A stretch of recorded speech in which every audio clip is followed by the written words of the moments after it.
Hello everyone, welcome back. The Guide to Gothics. If you are watching this at the moment, you're watching it on YouTube, on the Book Graveyard. And if you're listening to it, you're listening to the podcast on the Paperback Warrior. I am Nick from the Book Graveyard. With me is my co-host, the handsome stranger, here from the Paperback Warrior. Hello, hello, hello. Thanks for having me again. I appreciate it. Well, thanks for having me, because technically I'm on the podcast too. Well, that's true. Yeah, we're both giving each other the little nod here. That's nice. So today we're going to be talking about The Brooding Lake by Dorothy Eden, a famous, popular Gothic author of the era. And when we say Gothic, we don't mean horror. We're talking about Gothic suspense, Gothic mystery, Gothic romance, if you want. And that was popular for the, 60s, 70s era, would you say? Yeah, 60s, 70s, 80s, and even creeped into the early 90s. Yeah, so in this series, we're reviewing books. We're trying to figure out what it is that makes the Gothic suspense Gothic. What makes it so appealing? We both enjoy it for some reason. Yeah, what are those women running from? That's the question we keep asking. What are they running from? Yeah, you know what's great about this, and we'll get to it, is it actually has a woman running from a house in the story. It does, yeah. This is it's the odd one. It really does. There really is a case where she is running from the one light in the mansion kind of thing. Mm-hmm. So it's kind of neat. Yeah, this is a great story. And I think it's kind of Twin Peaks-ish. Maybe not the weird psychedelic aspects or out there philosophies, but before we get to it, Eric, won't you tell us a little bit about Dorothy Eden there? Yeah, she's probably one of the more popular Gothic romance suspense writers. From the library thing, Dorothy Eden was born in Canterbury Plains, New Zealand on April 3rd, 1912. She worked as a legal secretary before moving to London in 1954 to become a full-time writer. She's best known for her writings in the historical, suspense, and Gothic genres. Her first novel, The Singing Shadows, was published in 1940, and during her lifetime she wrote more than 40 novels, including Let Us Pray, P-R-E-Y, The Vines of Yarraby, Melbury Square, The Shadow Wife, An Afternoon Walk, The Salamanca Drum, and An Important Family. And she also contributed to several magazines, including Red Book, Good Housekeeping.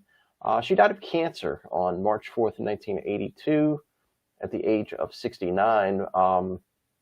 This book that we're talking about, from what I can tell, Nick, The Brooding Lake was originally published in Europe as Lamb to the Slaughter.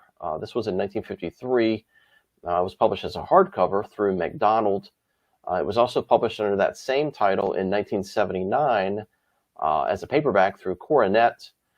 Oddly enough, and I guess we should, this is something we kind of run into quite often, actually. The cover art on the Lamb to the Slaughter editions make no mention of it being a Gothic. There's no Gothic artwork. There's nothing indicating that it's a Gothic. It's just a straight up thriller or kind of a noir piece. Mm-hmm. So no mention of it being Gothic. But that same year, 1979, maybe I got the notes wrong, but maybe 1953, I think, is when Ace published it as a Gothic paperback and changed the title to Brooding Lake. And then they reprinted it again in 1977 as that same, under that same Brooding Lake title, but with different artwork. So twice they hit it with Gothic artwork in paperback through Ace, and then twice under its original name of Lamb to the Slaughter with no Gothic paperback art. And the original ones, the first two were in England. The ones that did not say Gothic, right? Exactly. Yeah. I wonder if the Gothic phenomenon is more of a United States thing than an English thing. Certainly could be, with Pocket Books and Dell and Ace kind of being the triad that sort of delves really into the Gothic marketing. And I think I had told you when we first picked this book that I had never read Dorothy Eden before, but I had forgotten. I did read her book, The Deadly Travelers, last year. That was an Ace paperback published in 1956. That one was marketed as a Gothic paperback, but guess what? It was was not. No, that was an espionage novel about some diamonds being smuggled on a train. Nothing remotely to do with any kind of Gothic novel. Not on a cruise ship? It wasn't smuggled on a cruise ship? Nothing. Just the train. And Ace, you're liars.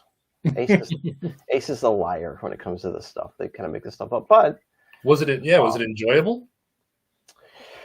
It was good. It was a bit convoluted, and I think Dorothy Eden is known for having some convoluted plots that involve a lot of characters. So you really kind of have to have a notepad handy just to write it all down. Mm-hmm. I read that book with my wife, and she's better at that sort of thing than me. So she was able to tell me, this person is related to this person, and they're working for this part of the government, and it's tough. Even we both got confused at times because there's just so many characters. But I don't know.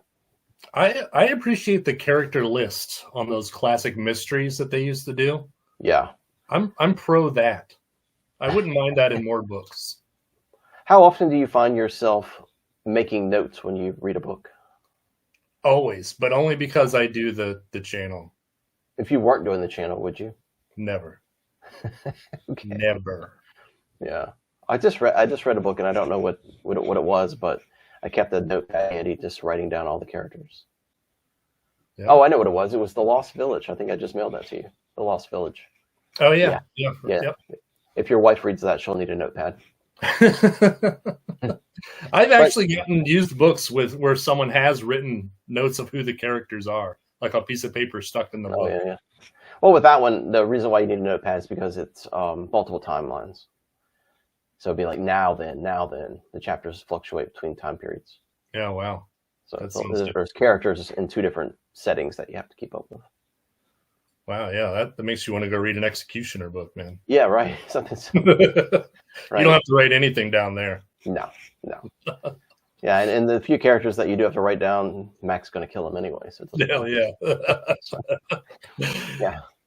Oh, so I was surprised to hear that Dorothy Eden is from New Zealand because that's where this story takes place. I was like, what an exciting, different, exotic location to me. And it turns out she's just from there. Yeah, right. Yeah, that's her neck of the woods, so they say. Yeah, that's cool. That's interesting. She is she's the name that you most often see in the Gothic shelf. I think anyway. I don't know. Who would you say is bigger than Dorothy Eden? Well, you see a lot of Dorothy Daniels, Virginia Kaufman, Phyllis Whitney. Those are the main ones that I see the most of, I think. I'm trying to think. Well, sometimes you'll have Mignon Eberhardt, who's really just a mystery writer. They reintroduced her paperbacks as Gothics. And what's the other one I'm thinking of that's the female mystery writer? She came out with The Bat. I can't think of her name now. Mary Roberts Reinhardt? You got it. Yeah. I see all of her paperbacks in the Gothic section. Yeah. But, they were written in the 1920s or 30s, but they reintroduced them as Gothic paperbacks. I got to say, the more I read the Gothics, they are just kind of mysteries. Just with a different atmosphere. I don't know.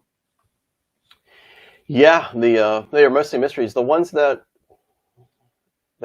tend to be, I guess, cloaked in a little bit of supernatural aura is the William Ross books. Not just the Dark Shadows books, but a lot of his Gothics are. They kind of they introduce some kind of supernatural element, but at the end of the book, it's always, there's a little bit of ambiguity there on whether it was really there or not. Yeah. We had a comment in the last video that was like, you could just look up and see which Gothics are supernatural, and then in the comment he admits, he's like, but then it ruins it, right? Like, right? Yeah. No winning.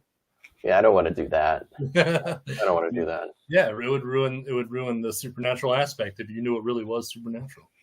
Yeah. Yeah, and I'm really bad because I don't go look at like the book lists that say, like, if I'm trying to find like an author's book or something, I don't go to the list and say, well, these are the books that people say are the best. I don't ever do that because I want to determine if it's the best or not, and I don't want any kind of pretense before reading the book that suggests that everybody likes this book. Like, I Yeah, don't want to be misled. yeah. I think when you build expectation too high in your mind, it kind Yeah, of raises the bar and makes it less enjoyable. right, exactly. So I'd rather just go in not knowing anything. That's Hmm. why I have the paperback Hall of Shame because I'm just getting all these books. I'm like, oh, this is really lousy. I wish I had known ahead of time, but that would kind of ruin the fun of it. Exactly. Yeah. All right, so let's review this book here, Eric. Yes. Let's get First off, into it. look at this beautiful cover I got here. That's great. I think this was the last edition they did. Yeah. Okay. So there was another less Gothic looking edition, which I'll pop on the screen there. And then I think this was the last one. Nice. Okay. Yeah, Cool. that's beautiful. That's classic Gothic cover. Yeah, I love that. All right, so the story takes place in New Zealand, which, I'm not surprised by, but I was at first. Right. It stars Alice. Alice is arriving in New Zealand to meet her friend Camilla. Camilla has invited her to come visit, to come stay in this country setting. They're out in the rural area. And when Alice arrives, she goes to get on the bus, and who's there but her ex-boyfriend Felix? Yes. Surprise, surprise.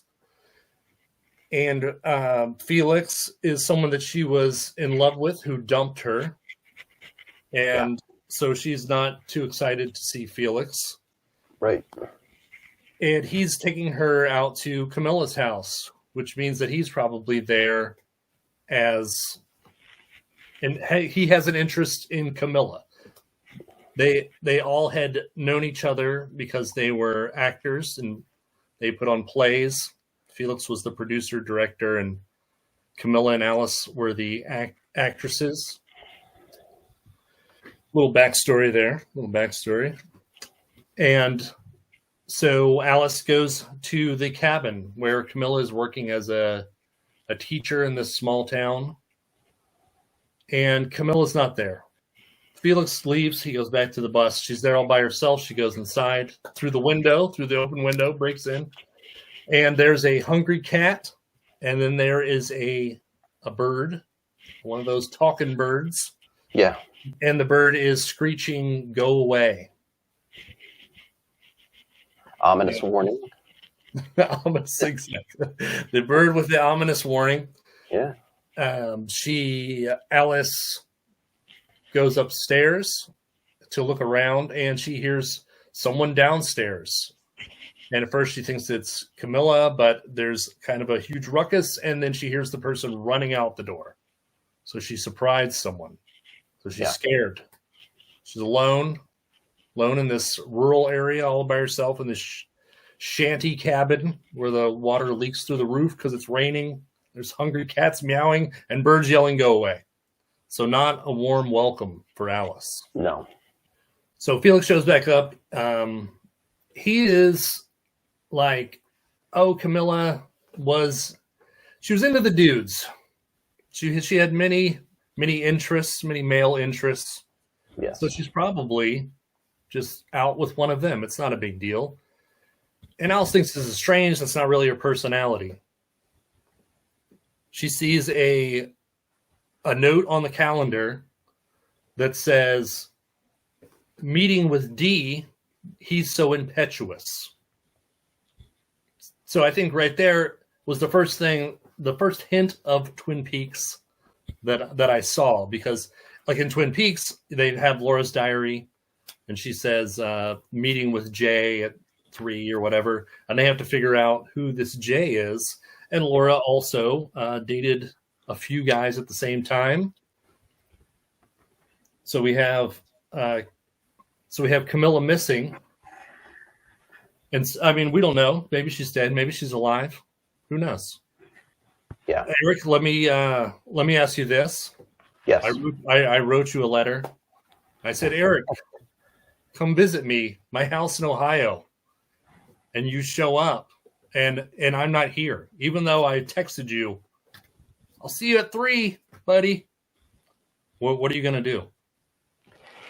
Yeah, I would find it a bit odd. I would definitely think there's something going on. This is not like you to just not be here.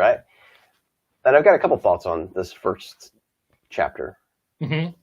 I know we're not completely done reviewing it, but I got a couple thoughts. First, I thought it was interesting that the Gothic trope was used here, but used a little differently. If you'll recall, Camilla, who's the side character, she's not the protagonist, she's the one that accepts the job to be the school teacher in the village.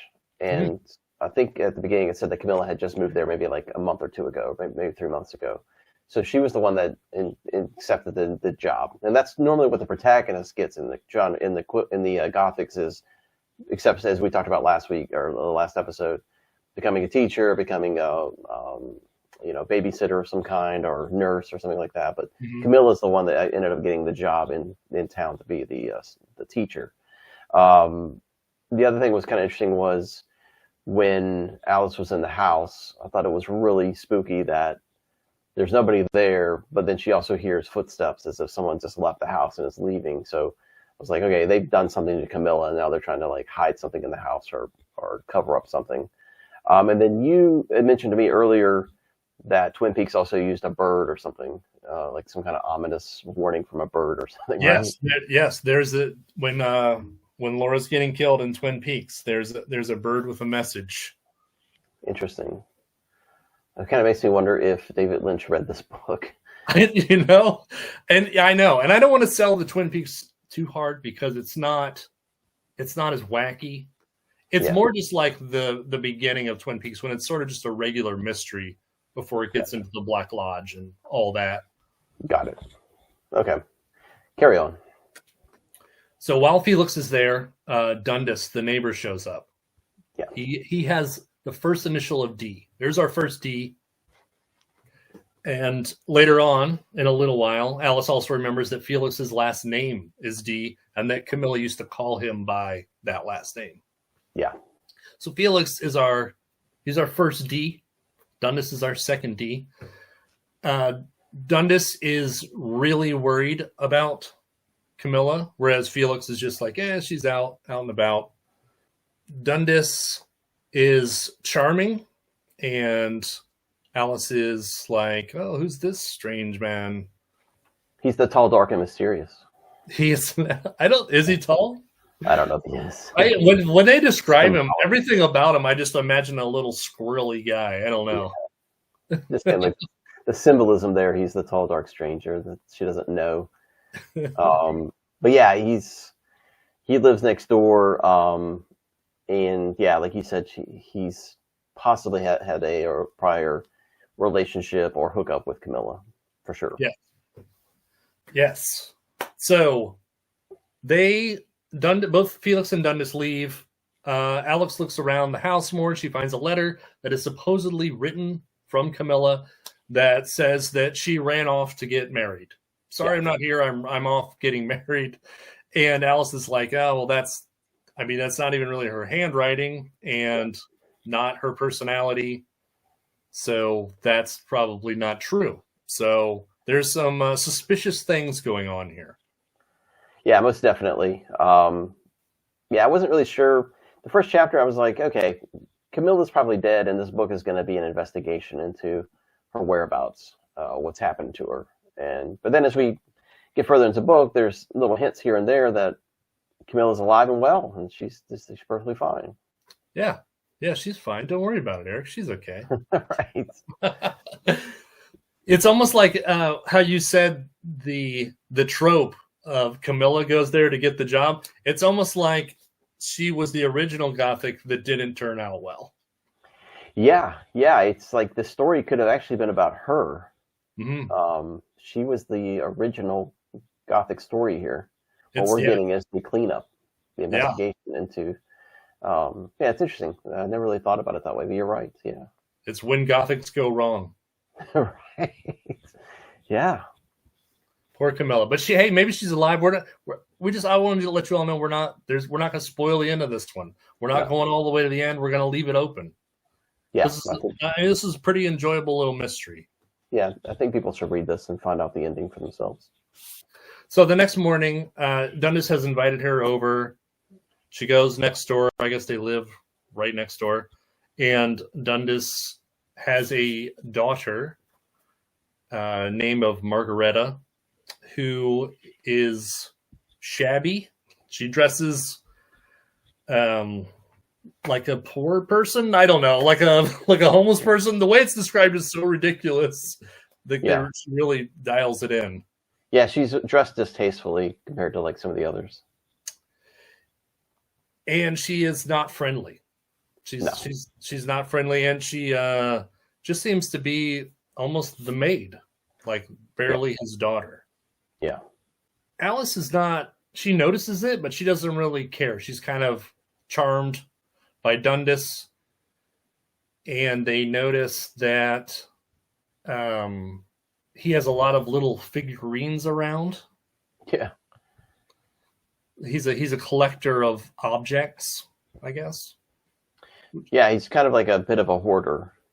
He's got a lot of stuff at his house, which we'll find out later. He's got stuff at his house, but yeah, he either collects or he makes these little figurines, little figures. They're like little figures that are creepy.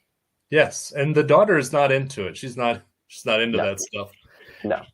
At the breakfast, Dundas is asking lots of questions about Camilla, about what Alice has found out, I guess, about her disappearance. And Alice mentions that she found a diary. He wants to know what's in the diary, and then he just is like, "Oh, we should just burn it," which is insane. It's just an insane thing to say. You found a diary? We should probably burn that thing. Yeah, right. It was weird that he jumped to that so fast. Yeah, he's like, "Is my name in there? Go ahead and burn it." Yeah. So there you go. You got the diary. So there, another connection there to Twin Peaks. And then Margareta says something very strange. Oh yeah, that's right. He's like, "Oh, I'll so you can move in. So there's room for you. You're gonna live there. I don't know. I'll help move Camilla's things out." And then the daughter finally pipes up and says, You should let him help. He loves women's clothes." Yeah. Which I believe that got a text message too, like, "Whoa, what is up with that?" Yeah, I think I texted you or you texted me and goes, "Okay, this is crazy." Yeah. What is going on? So yeah, I think I said Margareta is really weird. So not only is Margareta weird, but now we have this Dundas who's, yes, he's charming, but he's a hoarder. He has these little dolls that he's kind of obsessed with, and supposedly he is really into women's clothes. Yeah. Creepy. So I don't know. Things are mysterious. They're mysterious around here. So the next day, she finishes up everything with them. So she goes the next day, and she meets up with the rich and reclusive other D. Yes. So at the inn, the one and only inn in town. Yeah. Everyone's there. Everyone's there at the end for dinner. And yes, we meet the other D, which is Dalton, who has a sister, Catherine. Yep. You want to describe Catherine? So she is very, very weird. She's nuts. And apparently she just never leaves her house. Like she lives with Dalton. She never leaves. Camilla was apparently the only person that really kind of had like almost like a sympathetic nature to Catherine. So she would always go over and visit Catherine. Mm-hmm. So they had quite the little bond. But yeah, Catherine's weird. Yes. And I think that this also reminded me of Twin Peaks in the relation to how Laura did the Meals on Wheels. And she went and like gave food to the guy who would never leave his house. There you go. Okay. Yeah. Catherine is like an adult child. When she's upset, she's very upset. And when she's happy, she's crazily happy. they Alice and Catherine and Margareta are having a conversation where they discover that Margareta has a dance coming up, or she got invited to a dance. Yeah. And Catherine is very beautiful. She is very elegant. And Catherine's like, well, we got to get you some clothes, girl. You can't be wearing a potato sack to the dance. Right. And they're like, oh, there's a bunch of clothes back at Dundas's house, back at my house in the attic. So the three ladies go back to the house and dress up Margareta. And they're kind of like wondering why are there all these women's clothes here? Yeah. To which I don't think Margareta really answers them. I think she's like, oh, that was like my mom, or maybe did she even say that? Yeah, she says they were my mom's clothes. Yeah. And also that they were the previous girlfriend. After the mom died, there was a girlfriend, and her clothes were there, including, I think, that girlfriend's wedding dress, because she was going to get married. But she just disappeared. She's just gone one day. And interesting. Yeah. So yeah, I know. Dundas to me is just like serial killer stuff. Yeah, everything here is suggesting that he's a psychopath. Yeah, I mean, I got it. Eric got it. Alice, she didn't get it. She's not feeling it. She still thinks that he's good looking. And then back to Dalton, he's also a good looking fella, but he's not as friendly. He's not as friendly to Alice. He's really just all he cares about is Camilla. Where's Camilla? Yeah. So we don't know. Camilla's still missing. Felix is like, she'll show up. Dundas is really obsessed with it, like, oh my God, where is she? And then Dalton is also stoically upset. Mm-hmm. Yeah. Catherine is kind of upset, but she's also excited that Alice is there. She's like, oh, well, I got this new friend. Yeah. And she invites her new friend over for dinner or lunch the next day up at the Dalton mansion, because they're very rich. Yes. They're very, very wealthy. Alice is like the new pet thing. Yeah. My new pretty. Come over. So in preparation for this dinner, Alice decides that she's going to think like Camilla. In order to understand what happened to Camilla, she must become Camilla. She must kind of date these guys that she was dating. And I was like, okay, now this is getting crazy, because this is Twin Peaks. This is Donna. This is exactly what Donna does in Twin Peaks, where she starts to act like Laura. She starts to date James. Yeah. That's when I was like, man, did he read this? Did David Lynch read this? Did you look it up? The Twin Peaks hits just keep coming, right? I know. So up at the mansion, there is the Dalton, who's not happy to see Alice. He doesn't want her there. He's not friendly. He's polite, but not friendly. And then there's Catherine, who is very excited that Alice is there. She's giddy. She's very giddy. But we also have a I guess a maid of the house. Yes. Who's there. And she's kind of like the most normal person in town. Yeah, her name is Toddy. Toddy, yeah. And so they have dinner. The cook is really weird and mean. She's mean to Alice. Dalton doesn't want to be there, but Catherine's very excited, and she's trying to get information about Camilla, but Catherine doesn't really care about Camilla anymore. Right. She's replaced her with Alice. Yeah, it's almost like while Alice is trying to get information from Dalton about Camilla and the relationship, it's almost like Catherine's playing interference. Like she's constantly just in the way. Mm-hmm. And just like you said, just I don't know. She's just so fascinated with Alice being there and her new pet thing, Alice, that she's kind of like interfering with Alice's investigation into Camilla's disappearance. So Alice is getting bad vibes, and she's like, you know what? I'm out of here. This sucks. It's raining. It's been raining like the whole book. The whole book is just pouring down rain. Yeah. It's actually kind of awesome. It kind of really it sets the mood. So Alice is like, I want to go home. And Dalton's like, yeah, let's go. I'll take you home right now. And Catherine's like, hold on a second. I have to go grab something. Don't leave yet. Yeah. And while Alice and Dalton are talking, Catherine comes in from outside, soaking wet, with, I just imagine, like the most insane smile on her face. Yeah. And she's like, okay, Alice, thanks for coming over. Right. And Dalton and Alice go to leave, and there's flat tires. All flat tires on the Rolls Royce. Yeah. I mean, it's pretty obvious. Yeah, no doubt. Yeah, Catherine slashed the tires to keep Alice, her new pretty thing, there. Yeah. Yeah. And Dalton is just kind of like, just like resigned, like, here, I guess you're staying the night. Yeah. So Catherine gets her way, and Alice is staying the night.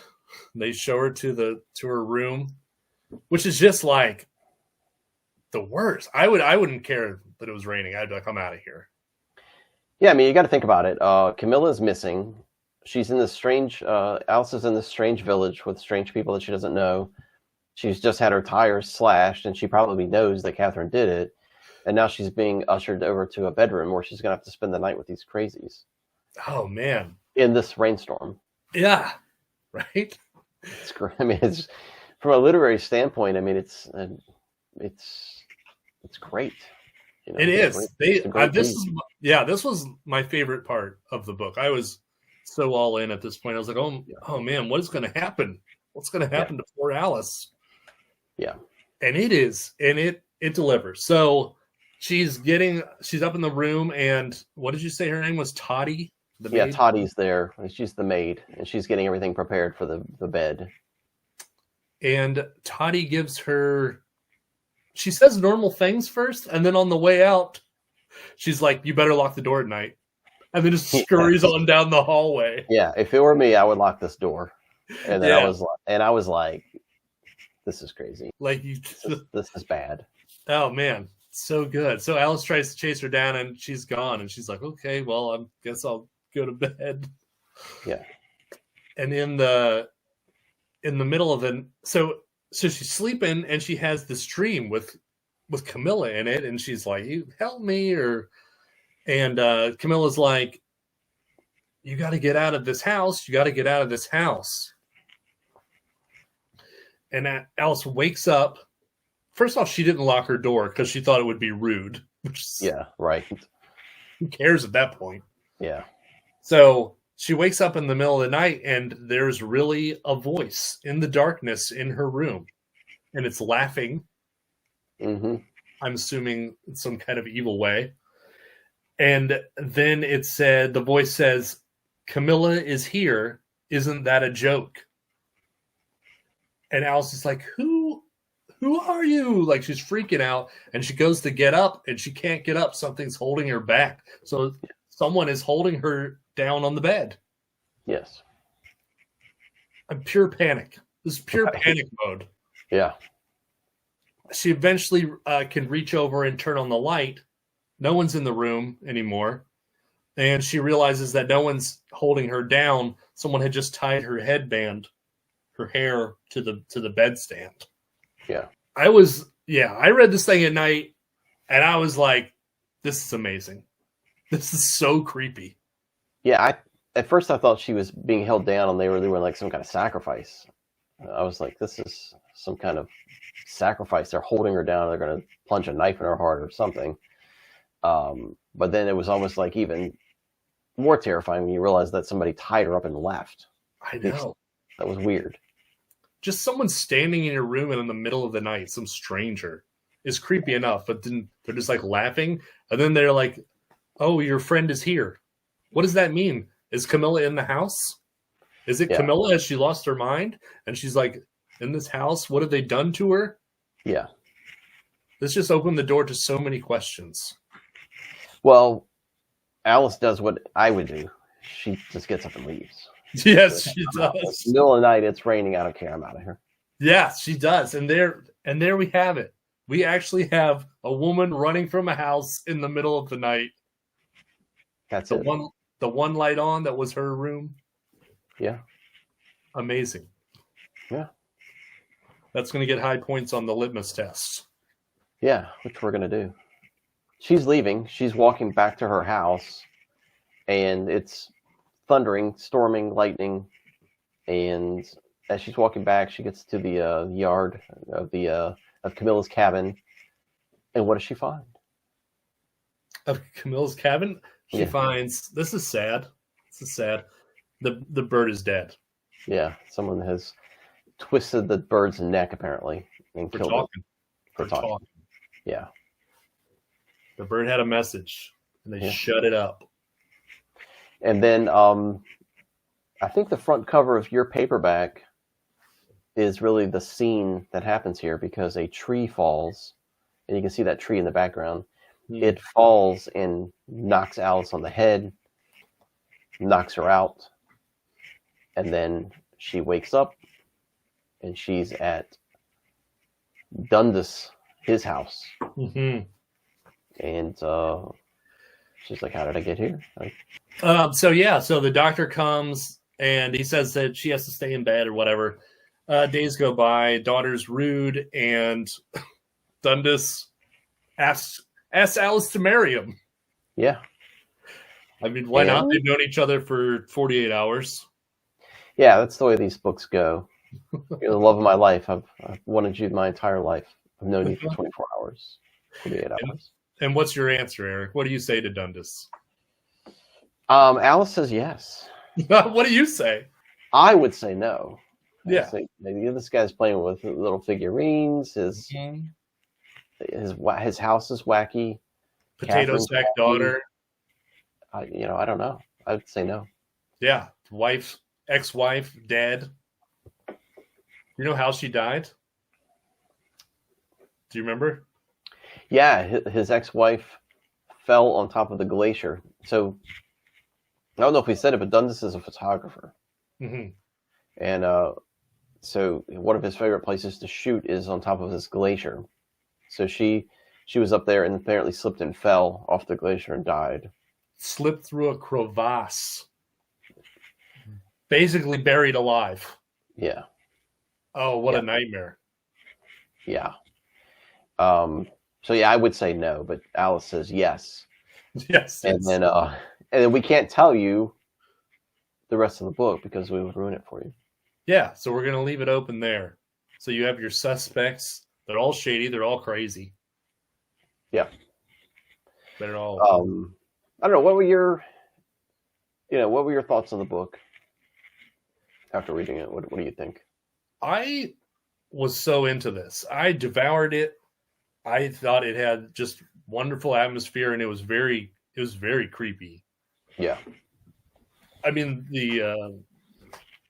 I don't know if the correlation that I made to Twin Peaks in my head made me enjoy it more, to where I felt like I was reading a novelization of Twin Peaks. Yeah.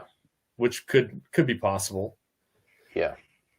I think towards the end, I was like, it was definitely, I enjoyed the beginning more than the end.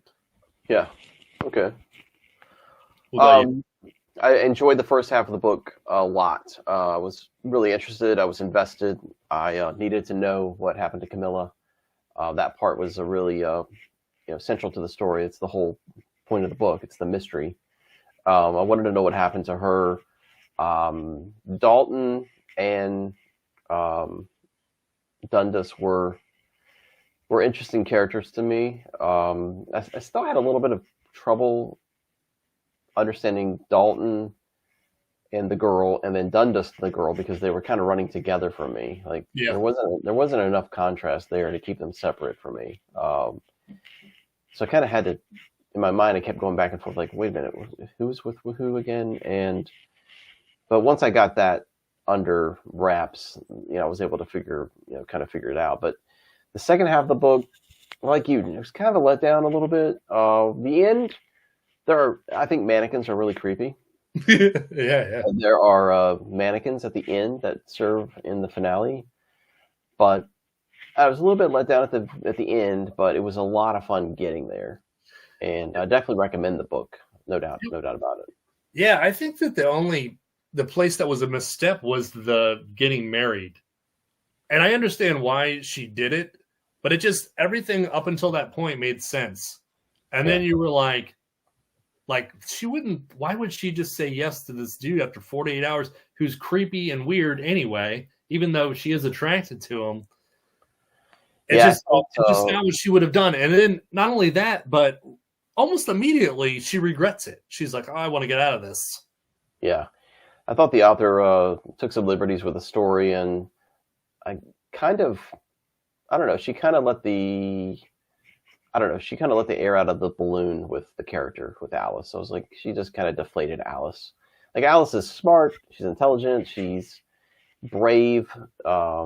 She's staying in this house where her friend basically disappeared. She's spending the night there. She's fine with that.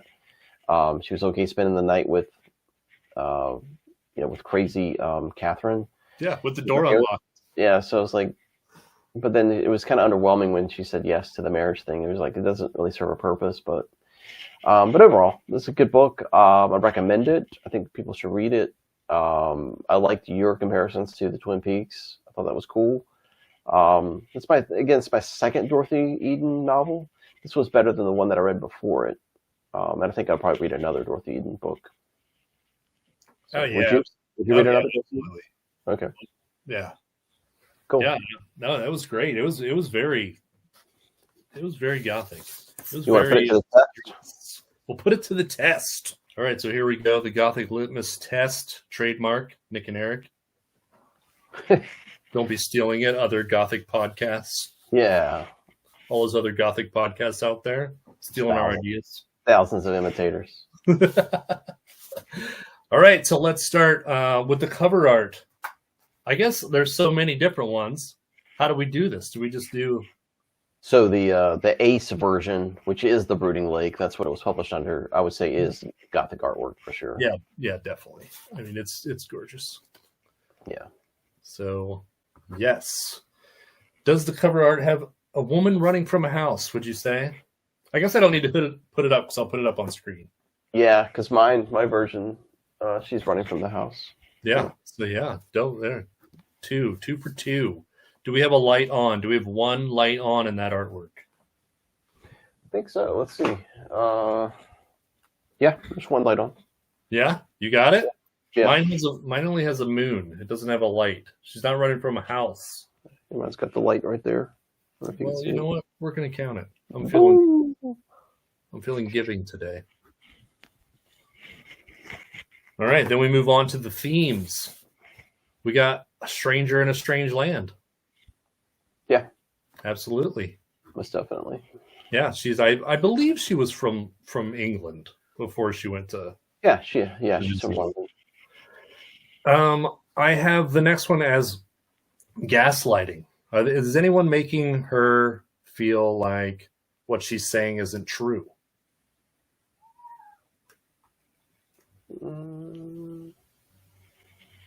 No, I don't think it has any of that. Yeah, I don't. I think the only one who could maybe be close is Felix, but he's more just like, don't worry, like it's. Yeah, I think he was just trying to be reassuring. Okay, so no gaslighting. No gaslighting. Is there a handsome man with questionable motives? Oh yeah. Yes, there's a bunch of them. Yeah. Is there romance? Yeah. Sort of. Yeah. Kind of. Yeah, right. Yeah, because she said yes to the marriage thing. So yeah, it's definitely not romantic in any sense of the word. No, but it does have romance. But it does have romance references. Yeah, mystery, absolutely. That's the whole basis. Is there hints of the supernatural? No. No. None. Yeah, there's no ghostly stuff here. No. And then we have the nurse type job. Yep. Camilla's. Yeah, but that's Camilla though. I would say It doesn't affect the protagonist though. She doesn't have a new job. Or right. So that's a no. We got isolated setting. Most definitely. Most definitely. And then one thing that we didn't cover in Decoy and Diamonds was the atmosphere. The atmosphere, which is just like, the rain, the moon. Does it feel Gothic to you? Yeah. Dorothy Eden's always describing the rain outside, thick rain, thunder, lightning, wind. Yeah, he definitely got that. Yeah. I think in the finale you've got a dark house. If you'll recall, it's a dark house with the mannequins. Oh yeah. This whole thing is dripping with Gothic atmosphere. Yeah. So what do you got? What's your score here? 1, 2, 3, I think we got 5, 6, 7, 9. Is that 9 out of 11? Is that what we have? Probably we need to refine our test, but yeah, majority rules there. So yeah, it's definitely Gothic. It definitely is, and I mean, ultimately, even if it scored kind of lower, we actually have a woman running from a house in the middle of the night in the story. I mean, you can't. Boom! You cannot. Yeah, you can't beat that. All right, so that was a lot of fun. Yeah, I wanted to show you a book here, Eric. It's called Gothic Novels of the 20th Century. An annotated bibliography by Elsa J. Radcliffe. Have you ever heard of this book? I have, because the person who gifted that to us sent me a message as well. Yes, this was gifted to us for the show by Alan from the Book Suppository. He has his own YouTube channel, the Book Suppository people. Do you know what movie that's from, Eric? The Book Suppository? Mm-hmm. JFK? No. That's close, though. Yeah. Full Metal Jacket. Full Metal. Private Snowball. Oh, okay. He says it. He says the Book Suppository building. Wow. So this book is basically just lists like every Gothic book she's aware of by author. And if she's read it, she gives little snarky reviews. Little like snarky 3-sentence reviews. Oh, it's fascinating. It is. Yeah, it's not Gothic horror. It's the Gothic that we're talking about, the Gothic mystery. Does she have this book in there? Wow, that's something I should have looked up. You know what's funny is I just flipped to a page and it's Dark Cypress, which is what we were supposed to read. Oh, yeah. Can I ask you a question, Nick, about your shirt? Yeah. Why is Cincinnati spelled with an A at the end? What am I missing here? Is this a knockoff shirt? Like, I made it. Oh, you made it? Yeah. It's kind of it's a tribute to my grandma. My grandma loved the Cincinnati Reds, and for some reason she would pronounce it the Cincinnati Reds, and it was like a family joke that's how you say Cincinnati, Cincinnati. Oh, okay. And I thought it was, so I made these shirts for Christmas last year for all my family members on that side of the family as a tribute to her.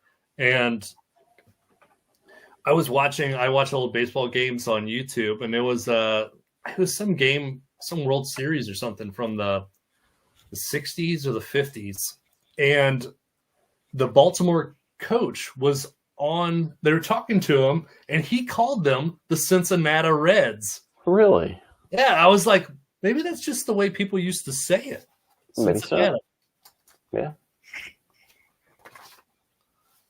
I don't see Brooding Lake. What was the other title for it? Lamb to the Slaughter. Lamb to the Slaughter. Well, neither of them are in here. That's so weird. Send Alan's book back to him. Alan, you are dead to us. Dead. Thanks a lot, Alan. book suppository. No, that really does seem like a really cool book, though. A very wait, there it is, Eric. I'm sorry. I take it all back, Alan. I take it all back. He's alive. There's no review, though. It's just. Oh, okay. Well, that's good. It's got a mention, though. That's cool. We're sorry, Alan. Please send us more books. Yeah, right. Sorry, I'm sorry. Yeah. Last thing before we go, right before we came on today, I was on X and somebody had posted a photo of a comic book, and I can't remember who it was. It may have been Captain October, but I can't remember. But anyway, Nick, there is a 4-issue comic book series from DC that came out in 1971, and it's called The Dark Mansion of Forbidden Love. There's the first issue, and it's a Gothic. It's basically the first 4 issues of this comic book series is a standalone story of this Gothic romance, basically a graphic novel, but broken up into 4 issues. And here, there's the second issue, Dark Mansion of Forbidden Love, issue number 2. Honeymoon of Fear. Honeymoon of Fear, and then there's the third one. And you can see there's one light in the background, woman running from the house. Yes. And then there you go. And then it goes from that. They retitle it to, well, that's the first page of the first issue, Mystery of the Missing Bride. Who Killed Bettina? Very Gothic. Yeah. But then apparently it didn't sell well, so then they changed it to Forbidden Tales of Dark Mansion. And these are basically like an anthology, just standalone stories and all the other issues. But I feel like we should probably, at some point, tackle these first 4 issues, which make up a novel. We should read it. I'm so down. These are amazing looking. Yeah, they look pretty cool. And apparently there is other Gothic suspense, Gothic romance comics like Haunted Love from DC. I think one was a spinoff of like Secret of Sinister House, maybe. But I'll dig into it. I'll let you know. But it's called Haunted Love? Yeah, Haunted Love. Isn't that what Justin calls his Gothic segment in the Paperback Fanatic? Yeah, I think so. Busted. You're busted, Justin. There you go. So, but yeah, we'll have to pick up another book and review it for another Guide to Gothics episode. I don't know what we're going to read next, though. Yeah, we got to figure it out. This one was kind of it fell apart. It was supposed to be the Edwina Noon Cypress. I almost said Cypress Hill. Dark Cypress by Edwina Noon. Yeah, not Cypress Hill, the book. Also known as Michael Avallone. Yeah, Michael Avallone, Dark Cypress. It was supposed to be that, but I thought I had it and I can't find it, and it's like $20. Yeah, it's expensive. Yeah. Nobody has scanned it yet, unfortunately. So I don't have the heart to rip up my book and scan it. So yes, please don't. Yeah, don't do that. So yeah, I don't know. We'll surprise you. We'll surprise you with what's coming next and when it's coming next. Yeah, exactly. Cool. Well, all right. I guess that's it for today. Thanks everyone for watching, and we'll see you next time. Later. Peace out.